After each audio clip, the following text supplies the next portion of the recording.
The Sahara Desert, vast, unforgiving, its endless dunes stretch beyond the horizon, a sea of sand that has witnessed the rise and fall of civilizations. This harsh landscape has shaped the people who call it home, instilling in them a resilience as enduring as the desert itself. Libya, a land shrouded in its golden embrace, holds ancient secrets.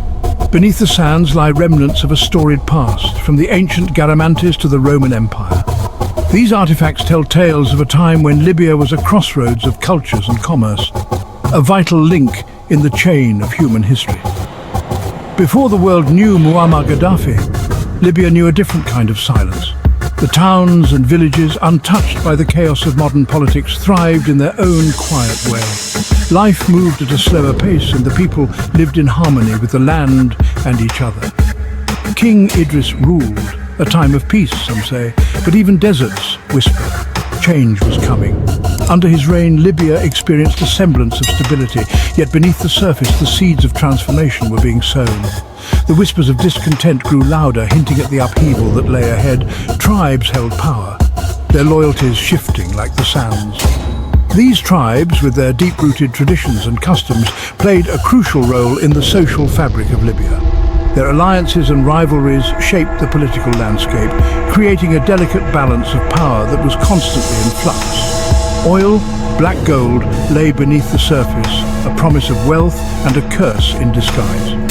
The discovery of oil in the 1950s brought hope and prosperity, but it also attracted foreign interests and internal strife. The newfound wealth had the potential to transform Libya, but it also threatened to unravel the delicate balance that had existed for centuries. The world watched, waiting for Libya to awaken. International eyes were fixed on this North African nation, curious to see how it would navigate the challenges and opportunities that lay ahead. The headlines spoke of a country on the brink of change, a nation poised to make its mark on the global stage. The winds of change were already blowing, carrying with them the scent of revolution. The desert, with its timeless wisdom, seemed to sense the coming storm. The people, too, felt the stirrings of a new era, as whispers of rebellion began to echo across the sands. Libya stood on the cusp of transformation, its future uncertain but full of promise. From the desert emerged a young soldier, eyes burning with ambition, Muammar Gaddafi. A name whispered in hushed tones. He promised unity, prosperity, a break from the past. In 1969, the king fell. Gaddafi's revolution had begun. The Green Book, his manifesto, outlined a new Libya. Socialism, he declared. Arab nationalism, he proclaimed. The West watched, wary but intrigued. Gaddafi, the enigmatic leader, had taken the world stage. Gaddafi's rule, once promising, turned oppressive. The Green Book became a tool for control, not liberation. Opponents disappeared. Fear became a way of life. But Libya prospered, at least on the surface. Oil money flowed, funding social programs, education, healthcare. Yet, beneath the veneer of progress, a darker truth festered. Gaddafi's grip tightened, crushing any opposition. Libya, a nation living in the shadow of a dictator. Years turned into decades, the world changed, but Gaddafi's grip remained. However, even in the desert, seeds of rebellion can take root. Young Libyans yearning for freedom found their voices online. Social media became their weapon. The Arab Spring, Tunisia, Egypt. The winds of change swept across North Africa, reaching Libya's shores. In Benghazi, a city with a history of defiance, the whispers grew louder. Protests erupted. Gaddafi's response was swift and brutal. The revolution had begun. In early 2011, the world's attention turned to Libya, a nation in North Africa, as a wave of protests and uprisings swept across the region. The people of Libya, inspired by the Arab Spring, took to the streets demanding an end to Muammar Gaddafi's 42-year rule. The world watched in horror as Gaddafi's forces unleashed their fury on unarmed civilians. The regime's brutal crackdown was swift and merciless, with reports of indiscriminate violence and widespread human rights abuses. Benghazi, a city under siege. This eastern stronghold became a focal point of resistance, with its residents facing relentless attacks.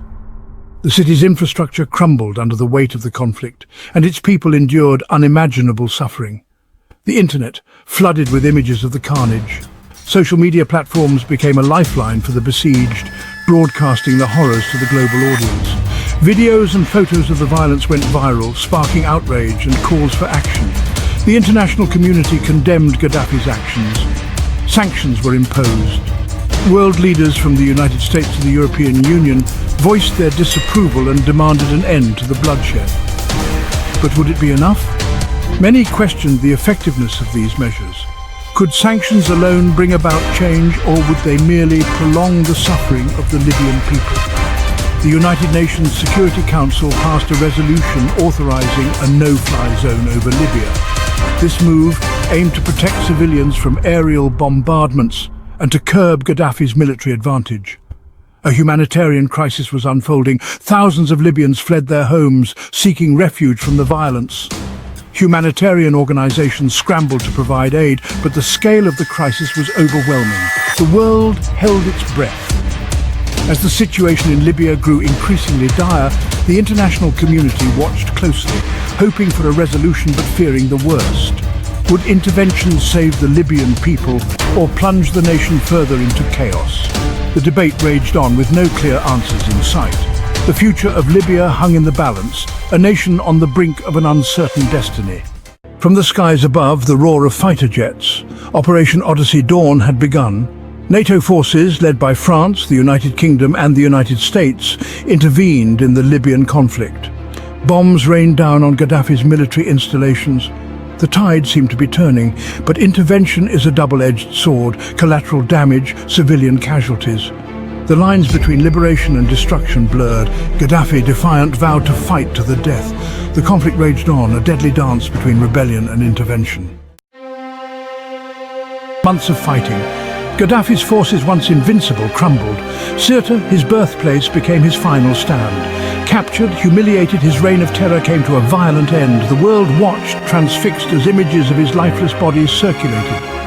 Was this the end of Libya's nightmare? The dictator was dead, his regime toppled. Jubilation erupted in the streets, but the euphoria was short-lived. The true cost of revolution was yet to be paid. Libya had entered a new, uncertain chapter. The dictator was gone, but the void remained. Libya, fractured, descended into chaos. Militias armed to the teeth vied for power.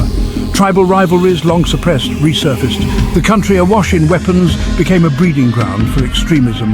The oil, once a source of wealth, became a curse, fueling the conflict. Foreign powers, sensing opportunity, intervened, backing different factions. The Libyan people, caught in the crossfire, yearned for peace that seemed elusive. Years passed, but the violence continued. Two governments emerged, each claiming legitimacy, each vying for control. The international community, divided, struggled to find a solution. Peace talks faltered, agreements crumbled.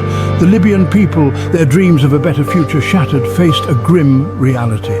Their country, once a beacon of hope, had become a byword for chaos and despair. The international community, haunted by the consequences of its intervention, grappled with its legacy. Libya, a nation with a rich history and a vibrant culture, now stands at a crossroads. The scars of intervention and internal strife are etched deeply into its landscape and its people. Libya today, a land scarred by conflict. The echoes of war reverberate through its cities and towns, where once bustling markets and thriving communities now lie in ruins. The infrastructure, once a symbol of progress, is now a testament to the devastation that has befallen this nation. The ghost of Gaddafi still lingers, a reminder of a troubled past. His regime, marked by both development and oppression, has left an indelible mark on the psyche of the Libyan people. The shadow of his rule continues to influence the political and social landscape of the country. The international community, bearing the weight of its actions, searches for a way forward. The interventions intended to bring peace and stability have often resulted in unintended consequences. Global leaders now grapple with the complexities of rebuilding a nation torn apart by years of conflict. But the solutions are complex, the path to peace treacherous. Can Libya heal? The road to reconciliation is fraught with challenges as various factions vie for power and influence. The desire for peace is strong, but the obstacles are many. Can it escape the cycle of violence and division? The cycle of retribution and revenge has perpetuated the conflict, making it difficult to break free from the past. The hope for a unified Libya seems distant, yet the resilience of its people offers a glimmer of possibility. The answers lie buried in the sands of time, waiting for a new generation of Libyans to unearth them. The youth of Libya, born into a world of turmoil, carry the potential to forge a new path. Their dreams and aspirations could be the key to unlocking a brighter future for their homeland. The world watches, hoping against hope, that a nation once shattered can find its way back to the light. The international community stands ready to support, but ultimately the future of Libya rests in the hands of its people. As they rebuild and reconcile, the world remains hopeful that Libya can rise from the ashes and reclaim its place as a beacon of hope and resilience in the region.